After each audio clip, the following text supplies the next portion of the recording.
그러나 마리아는 묘실 밖에서 슬피 울면서 서 있더라. 그녀가 슬피 울면서 몸을 굽히려 그 묘실 안을 들여다보니 흰옷을 입은 두 천사가 예수님의 몸이 놓여있던 곳에 하나는 머리 쪽에 또 다른 하나는 발 쪽에 앉아 있는 것을 보니라. 천사들이 그녀에게 말하기를 여자여 어찌하여 울고 있느냐 하니 그녀가 그들에게 말하기를 사람들이 나의 주님을 옮겨다가 어디에 모셔 두었는지 내가 알지 못하기 때문이니다 하고 그녀가 이 말을 한 후에 뒤로 돌이켜서 예수님께서 서 계신 것을 보았으나 그분이 예수님이신 줄을 알지 못하니라. 예수님께서 그녀에게 말씀하시기를 여자여 어찌하여 울고 있느냐? 누구를 찾고 있느냐 하시니 그녀가 주님을 동산을 지키는 사람인 줄로 알고 말하기를 선생이여 만일 당신이 그분을 여기서 옮겼으면 어디에 모셔 두었는지 내게 말씀해 주소서. 그리하면 내가 그분을 모셔 가리다 하며 예수님께서 그녀에게 말씀하시기를 미리아마 마리아야 하시니 그녀가 더 돌아서서 주님께 말씀드리기를 라보니여 즉 나의 주인이시여 하니 이는 주인님 혹은 선생님이라 하는 것이라. 예수님께서 그녀에게 말씀하시기를 나를 만지지 말라. 이는 내가 아직 내 아버지께로 올라가지 아니하였기 때문이라. 그러나 형제들에게 가서 그들에게 말하기를 내가 나의 아버지 곧 너희들의 아버지요 또 나의 하나님 곧 너희들의 하나님께로 올라간다 말하라 하시니 막달라 마리아가 제자들에게 가서 자기가 주님을 본 것과 주님께서 자기에게 이 말씀을 전하셨다고 말하니라. 아멘. 오늘 저희들이 읽은 이 말씀은 너무나도 주님의 부활에 관계된 이야기 중에 감동적인 이야기입니다. 물론 이 이야기가 마리아에게만 일어난 일이기도 하지만 주님의 성령께서는 오늘날 우리에게도 이 말씀을 묻고 있습니다. 너는 무덤 밖에서 울고 있는 사람이냐? 주 예수님의 죽은 시체를 찾는 사람이냐? 이렇게 물으실 때 우리는 뭐라고 대답을 하겠습니까? 아니 무슨 그런 질문을 저희들에게 하십니까? 우리는 살아있는 예수님을 믿습니다. 이 질문을 오늘 이 말씀을 통하여 스스로에게 한번 던져보면서 부활하신 예수님의 주시는 그 은혜를 맛보는 시간이 되어야겠습니다. 사람들에게 오는 죽음은 다른 게 아니라 하나님이 흙으로 만드신 우리의 몸에서 하나님의 불어넣으신 생기가 들어와서 합혀졌을 때 생명이 있습니다. 이 생명이 다시 주신 하나님이 불러서 몸과 헤어질 때 우리는 죽음이라고 합니다. 이 죽음은 하나님이 창조하신 것과 달라서 자연스럽지가 않습니다. 우리에게 죽음은 끝난다는 뜻이 되고 우리가 뭔가 약한 것밖에 되지 않는다는 것을 가르쳐주는 창조의 하나님의 그 질서와 원리에 맞지 않는 현상입니다. 그리고 이 죽음이란 이 자체는 우리를 두려움에 잡아넣어서 언젠가는 우리도 이것을 맞이해야 된다고 알고 있습니다. 그러니 오늘도 마리아 여기 있는 예수님의 은혜로 7 악한 영에서 풀려서 하나님이 약속하신 메시아를 만난 마리아와 같이 죽음이라는 것은 우리로 하여금 부정적이요 절망적으로 생각을 바꾸는 아주 교묘한 사탄의 술책을 뒤에 가지고 다가옵니다.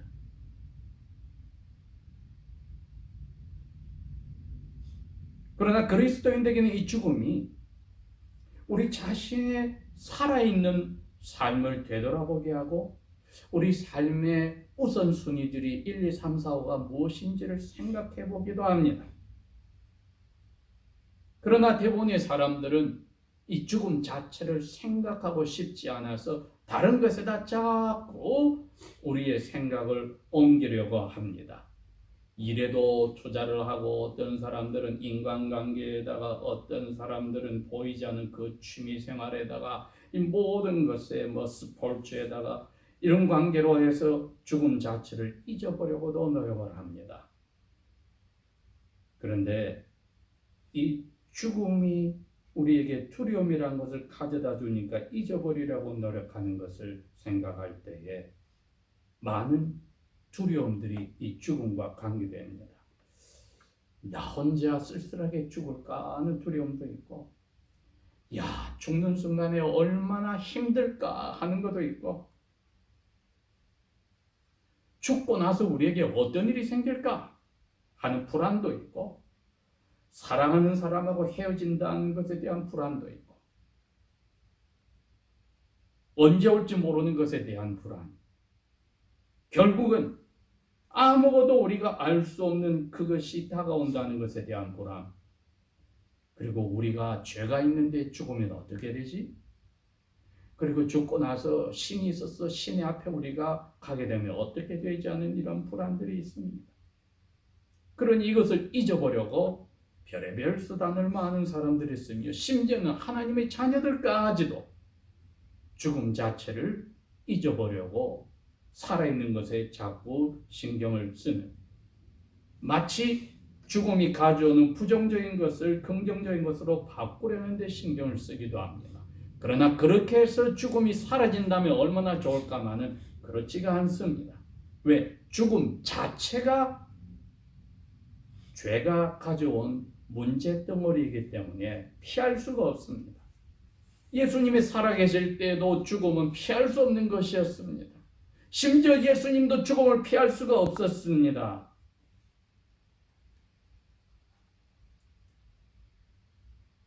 지금 살아있는 우리 45대 미국 대통령 미스터 트럼프도 이 세상에서 가장 힘센 사람이고 권력을 가장 크게 가진 사람인데, 그 사람도 곧 하나님이 부르실 때 죽게 됩니다. 아프리카 사하라 사막 밑에 있는 자그만 별 볼 일 없다고 생각하는 자그만 나라의 가장 구석에 있는 불악에 홀로 살고 있는 가난한 사람도 주님이 부르시면 어느 순간에 죽음이라고 하는 이 문제를 부딪히게 됩니다. 히브리 그리스도인들에게 보낸 기자가 9장 27절에 이야기합니다. 사람에게 죽는 것은 정해 놓으셨다. 야훼께서 사람에게 저주로 정해 놓으신 죽음은 아무도 피할 수도 없고 도망갈 수도 없고 늦출 수도 없다. 그리고 그 기자는 2장 14절에 또 이야기합니다. 예수님이 오시더니 그 죽음을 손에 휘두르고 있던 사탄, 그리고 사탄이 죽음을 가지고 흔들던 그 죽음의 힘을 부셔버렸다. 오늘 부활절의 아침은 우리에게 그 죽음의 힘이 무엇인지를 두려워하는 대신에 그 죽음을 이기시고 죽음의 힘을 깨버리신 예수님을 바라보게 합니다. 사탄은 죽음을 가져올 때 거기에 두려움을 넣어서 사람들로 하여금 끝까지 죄에 끌려가고 즐겁게 죄를 지으며 노예로 살아가게 합니다. 그러나 죽음을 이겨버린 예수님은 여기 마리아부터 시작해서 우리 모두에게 죄의 노예가 아니라 하나님의 아들, 딸로 살 수 있도록 죽음을 잊어버리려고 삶에 긍정적으로 살게 하는 것이 아니라 죽음의 문제를 해결해버리고 그 뒤에 사탄의 힘을 깨버리고 죽음이 가져오는 그 두려움을 이겨버리고 이젠 당당하게 승리자로서 긍정적으로 남은 삶을 살게 하는 힘을 가지고 있는 것입니다. 그러니 오늘 아침 저희들이 예수 그리스도께서 죽어서 묘실에 누워져 있는 것을 보았던 마리아가 새벽에 깜깜할 때에 그곳을 찾아가는 심정을 한번 생각해 보며 우리의 생각의 전환이 그녀에게도 일어나듯이 일어났었는지, 아니면 일어난 것을 까먹었든지, 아니면 그 생각의 전환을 확고하게 하지 않았으면 하는 시간이 되어야 하겠습니다. 마리아가 죽은 시체라도 만져서 높은 사람들이 이미 행해버린 향수를 자기도 시체에 발라보려는 것이 지금 당장 살아있는 목적의 전부였습니다. 오늘 아침 우리의 삶이 죽은 예수님의 시체에 향수를 뿌리는 것으로 우리의 모든 기독교의 행위들과 봉사들과 연보들과 나머지 하는 그러한 서비스가 된 것은 아닌지 한번 생각해 보아야 합니다. 슬픔에 가득 찼고 마지막 이거 한 번이라도 하고 싶어하는 참 보잘것없는 희망을 가지고 삶이 가져다주는 모든 고통을 잊어보려고 하는 그 갸륵한 노력도 주님께서는 천사를 통하여서 이미 깨우치시고 자신이 나타나서 깨워져 버리게 합니다. 여자여 왜 우느냐고 말씀하신 천사들이 있었습니다. 그 앞에 1절에서 10절까지 말씀을 읽어보면 무덤에 자기와 함께 갔던 모든 여자들이 무덤에 돌이 콱 무너지고 없어진 것을 보아서 놀라서 돌아갔을 때 마리아가 예수님의 사랑하던 제자 요한과 베드로에게 갔습니다. 사람들이 우리 주님의 시체를 훔쳐 갔습니다. 향수를 가지고 시체에 발라보겠다는 희망도 깨어져 버려서 절망의 부르짖음이었습니다. 여러분, 이건 절망의 부르짖음입니다. 여자들이 그 사람들에게, 사도들에게 와서 부르짖었습니다. 주님의 시체가 사라졌다. 사도 요한과 베드로가 묘실까지 달려와서 들여다보니 과연 시체가 사라졌는데 사도 요한은 특별한 것을 보았습니다. 몸을 쌌던 것은 몸이 연기처럼 빠져나가서 그대로 가라앉아서 있고 머리는 손이 자유롭게 움직여서 풀어서 캐어놓은 것을 보았고 믿고 돌아갔다고 밝혔습니다.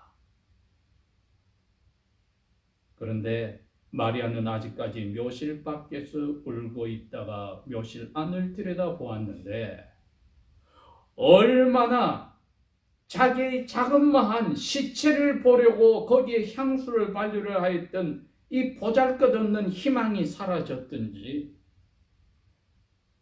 시체가 있던 머리 쪽과 발 쪽에 환한 빛을 내는 흰옷을 입은 두 천사가 앉아 있음에도 불구하고 놀라거나 어쩔 줄 몰라 당황하는 게 아니라 그냥 질문을 주고받게 됩니다.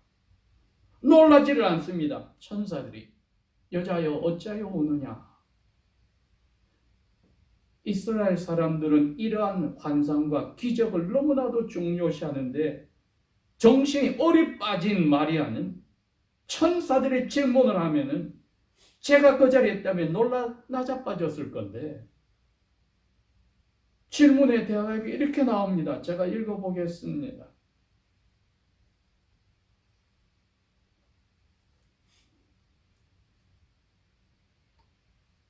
사람들이 내 주님을 옮겨다가 어디에 뒀는지 내가 알지 못해요. 그래서 울고 있어요. 이게 마리아의 마음이었습니다. 천사가 질문을 해서 놀라 나자빠져야 되는데 질문이 왜 우니 하니까 마치 이웃 사람이 질문하는 것에 대답하듯이 사람들이 나의 주님을 옮겨다가 어디에 두었는지 몰라서 옵니다. 시체가 어디에 있는지 몰라서 옵니다. 오늘 주님이 우리에게 똑같은 질문을 하실 수가 있습니다. 너는 왜 슬퍼하니? 너에게 나의 시체가 어디 있는지 몰라서 슬퍼하는 마리아와 같은 자리에 있는 것은 혹시 아니니? 너가 가지고 있는 주님의 뜻대로 산다고 하면서도 가졌던 모든 계획들과 인간관계의 문제들과 너가 가진 재산에 관한 문제들과 가정과의 사이의 문제들과 부부 사이의 문제나 너의 건강의 문제나 정신적인 문제나 외모의 문제나 보이지 않고 보이는 것들에 관계된 모든 문제가 더 중요하여서 나에게 기도할 때 그 문제가 모든 전부고 나 자신도 너에게 중요하지 않아져서 시체가 사라진 것이 중요하다고 이 세상에 있는 모든 것은 너의 몸까지도 먼지로 돌아가고 사라지는데 그것이 살아있을 동안에 있는 모든 것이 그게 제일 중요하다고 혹시 슬퍼하고 울고 있는 것은 아니냐? 어찌할지 몰라서 너 그래서 울고 있는 거 아니냐? 살아있는 나에 관한 모든 것은 잊어버리고 내가 갈릴리에서 몇 개월 전에 이미 이야기했는데 나는 예루살렘에 가서 잡혀서 죽고 사흘 살아난다 했는데 그것은 모조리 잊어버리고 살아있는 너가 관심을 가지는 것은 내 시체밖에 없구나. 그것도 사라졌다고 알고 있어. 살아있는 너가 관심 가지는 것이 인간관계나 너의 재산이나 가족관계나 부부관계나 건강이나 사람들이 인정해주는 권력이나 명예나 이 모든 것이 살아있는 잠깐인데 그것이 전부인 양 그것이 너에게 어떻게 됐다고 해서 나의 죽은 시체를 다시 찾듯이 그것 때문에 슬퍼하고 나에게 기도한 것은 아니냐. 살아있는 예수 나를 찾을래? 아니면 나의 덕으로 너가 더 중요하게 생각하는 시체와 같은 그것을 가지도 못해서 어디 있냐고 부르짖을래? 우리 중 그 누구도 예수님을 생각할 때에 더 이상 죽음이 아니라 살아나신 예수님은 우리에게 말합니다. 살아서 나를 믿는 자는 영원히 죽지 아니라라는 그 말씀을 생각해야 합니다. 요한복음 11장 25절에 주님이 마르다에게 했습니다. 살아서 나를 믿는 자는 죽지 않으리라. 죽음이 무엇이라고 했습니까? 몸과 영혼이 나눠지는 거라 했습니다. 그런데 영혼은 영원히 죽지 않고 어두움에서 고통당하 있든지 하나님의 얼굴을 바라보는 하늘에 있든지 둘 중에 하나니까 예수님 말씀이 맞아요. 살아서 나를 믿는 자는 영원히 죽지 않는다. 무엇입니까? 성령님이 하나님의 벌로서 끊어진 지옥과 같은 자리에 있던 우리를 죽은 것 같은 데서 살려놓으시면은 육체가 살아있을 때 그 맛을 본 사람은 첫 번째 부활을 맛본 사람은 영원히 둘째 죽음이 없어요. 즉 하나님과 영원히 끊어지는 그게 없어요. 가장 인간관계에서 그게 비슷한 게 부부관계입니다. 결혼으로 같이 산다고 해서 서로 영혼이 결합이 없이 남남처럼 원수처럼 산다면 죽은 겁니다. 그 관계는. 주님 그 이야기를 하는 겁니다. 너가 죽음과 같은 자리에 있었는데 하나님과 끊어진 자리에 있었는데 내가 영혼을 살려서 하나님하고 다시 아버지와 아들, 아버지와 딸의 관계로 만들었어. 그러니 너는 이제는 그 영혼은 영원히 하나님하고 아버지 관계에 있으니까 죽는 게 아니야. 살아서 너가 그 영혼이 아버지와 다시 틀리게 됐어. 살아서 나를 믿는 자는 영원히 죽지 않아. 죽어도 사는 거야. 틀림없는 약속이며 사실이었습니다. 그러니 우리는 그 누구도 이 마리아의 자리에서 천사의 질문에 이런 어리석은 대답으로 아직까지 남은 그리스찬의 이 세상의 삶을 살 수가 없습니다. 사람들이 나의 주님을 옮겨다가 어디에 뒀는지 몰라서 내가 슬퍼요. 나에게 일어난 이러이러한 일들 때문에 슬퍼요. 예수님이 어떻게 해서 2번으로 밀려나는 이런 불상사가 우리의 삶에 있습니까? 살아서 나를 믿는 자는 영원히 죽지 않는다는 그 삶을 누리고 있으면서 그것이 왜 중요한지 모르고 2번으로 밀려나는 못 박힌 손과 창에 찔린 허리를 가지고 우리를 위해서 기도하시는 예수님의 가슴에 다시 목을 박는 일을 우리는 자연스럽게 썩은 사과를 가지고 이것이 썩었다고 슬퍼하며 참된 생명의 열매이신 예수님을 멀리 하는지 생각을 해볼 필요가 있습니다. 그녀가 이 말을 한 후에 천사들을 보고서도 놀람이 없을 정도로 어리나갔으니까 뒤를 돌이켜보니 또 다른 한 사람이 더 있으니, 그런데 그분도 천사들처럼 똑같은 질문을 합니다. 여자여 어찌하여 울고 있니? 그런데 예수님은 천사들과는 다르게 그녀에게 찾아와서 제일 먼저 부활 후에 보여주신 이유가 위로하고 사랑하고 보듬어서 그녀가 참는 것은 사람에게 아무 의미가 없는 살아있을 때 죽은 예수님의 시체를 만져보는 희망이 아니라 영원한 희망인 예수 그리스도의 그 살아있는 모습을 보여서 새로운 삶을 목표를 정해주는 거기에 있으니 그 다음 말이 있습니다. 누구를 찾고 있느냐?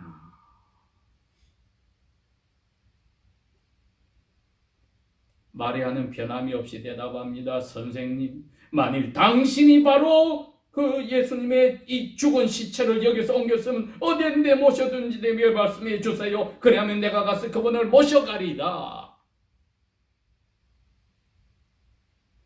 자기의 원하는 답이라고 생각을 했습니다. 그 예수님이. 무슨 답? 죽은 시체를 자기가 찾아서 가져갈 수 있는 자기의 그 순간에 가장 중요한 희망에 이루어주는 답이라고 생각을 했습니다. 여러분, 우리가 주님께 기도할 때 그런 답을 요구하고 있는 거 아닙니까? 이거 해결해 주세요. 근데 막상 주님이 슬프게 너가 죽은 시체를 생각하니 살아있는 나를 생각해 본 적은 없어? 나하고 영원한 관계를 누리는 거, 이거 내가 죽기 전에 너희들은 좋아했는데 왜 내가 죽고 나니까 그것은 잊어버리고 죽은 시체만 생각해?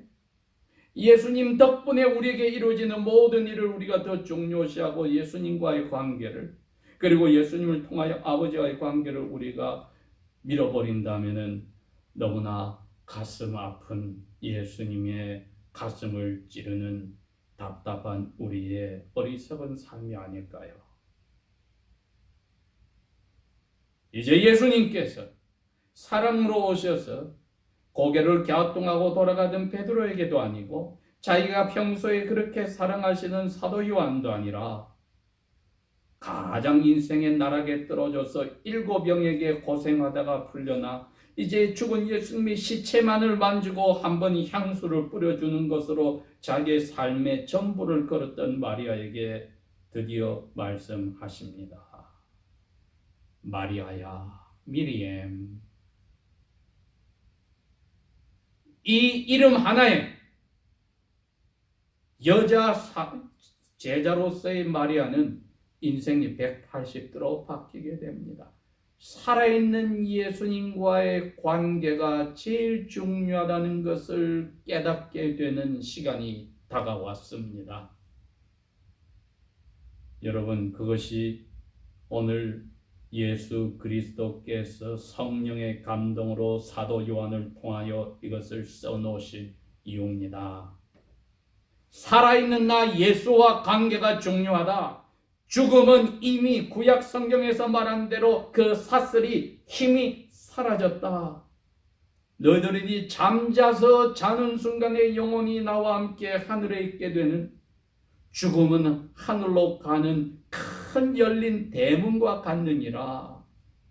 아무 힘이 너희들에게 없느니라.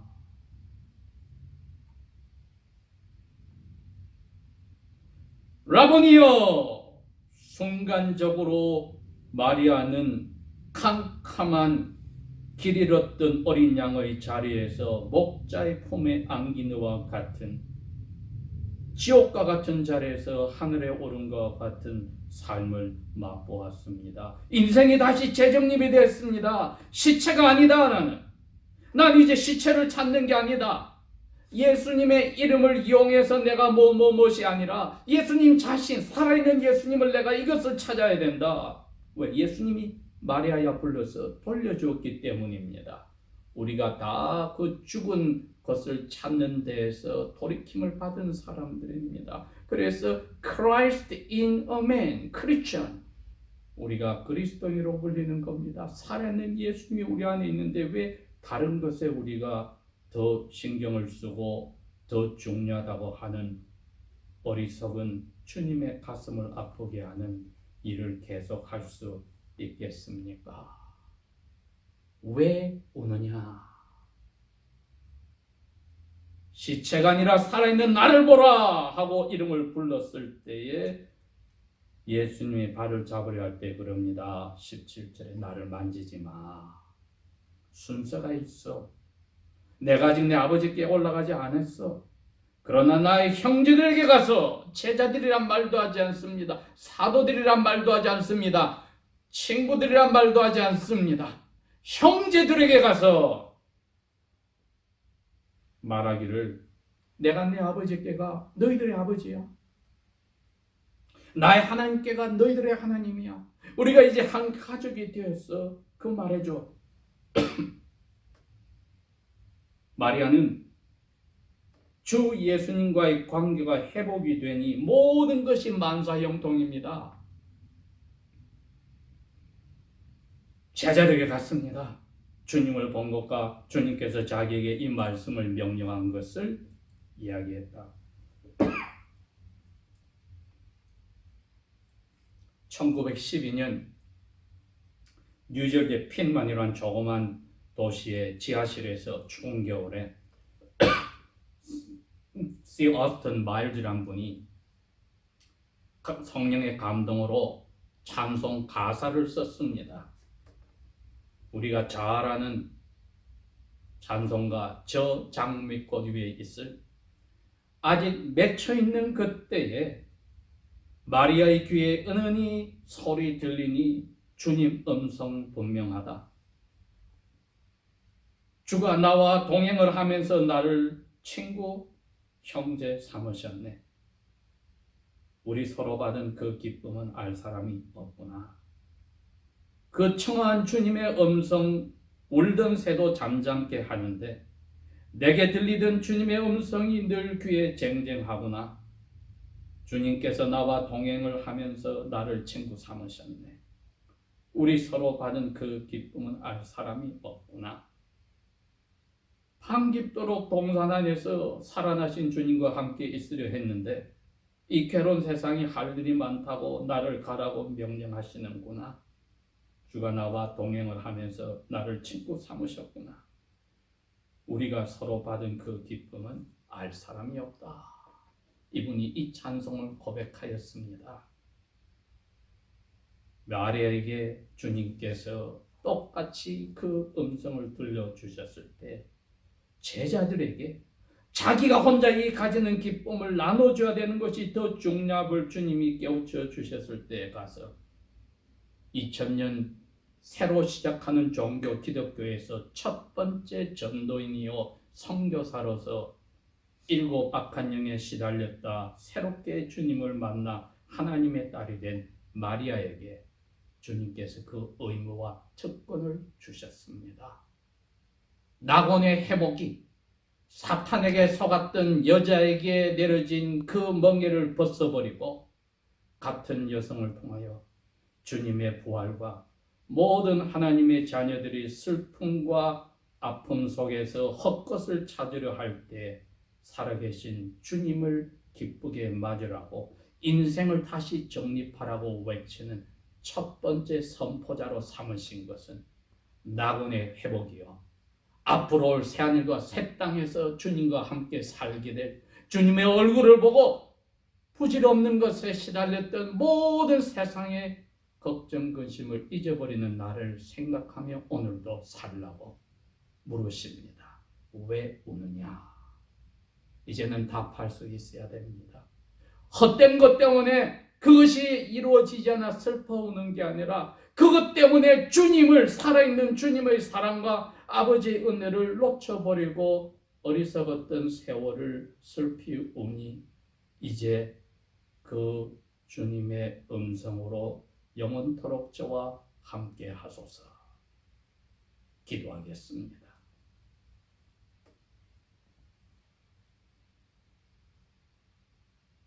우리에게 오늘도 마리아의 깨우침과 새로운 삶의 목표를 정해주신 예수 그리스도시여, 그리스도의 영으로 우리를 깨우치사 하늘 아버지를 향하며 그분의 섭리 속에서 일어난 우리의 모든 일이 예수 그리스도를 통하여 아버지와 변함없는 영원한 영생을 맛보는 데 초점을 두게 하신 줄 알고 감사를 드리며 우리의 걱정 근심 대신에 감사하며 우리의 부족함을 다 드러내놓으니 받아주십시오. 아버지의 뜻대로 행하여 주옵소서. 예수님 이름으로 감사 기도합니다. 아멘.